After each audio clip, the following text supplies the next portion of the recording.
Commodity boards are not new in Nigeria. In the past, the country has set up boards for cash crops like palm produce, cotton, groundnut, and even grains. Most of these boards were created to boost and regulate exports. However, they have often caused market distortions and incentivized corruption until they were eventually dissolved.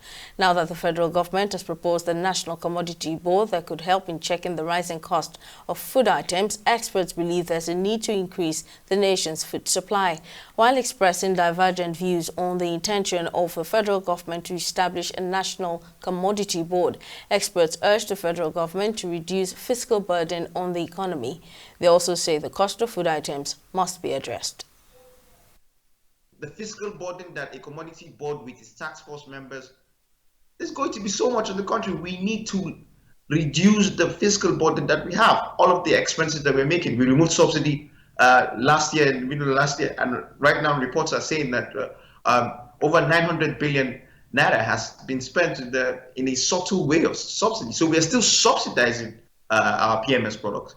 It is still a fiscal burden, and now we want to add a commodity board. The scale we need for the commodity board to be effective alone in just recruiting personnel that will man the task force is more than enough to cripple, in fact, it will swallow the entire budget of the Federal Ministry of Agriculture and Rural Development. So it's a terrible idea. It's not a 21st century idea. What you need to do is embark on 21st century macroeconomic principles. Ensure that you ramp up supply. And when you ramp up supply and when supply supersedes demand, basically what happens? Price stability happens. Price comes down. Commodity boards are very important at this critical point in time.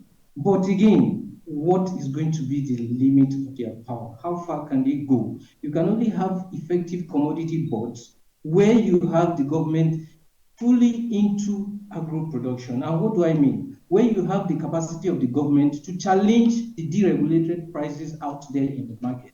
The problem is not so much availability, but affordability. There is food, at least in the part of the country where I live.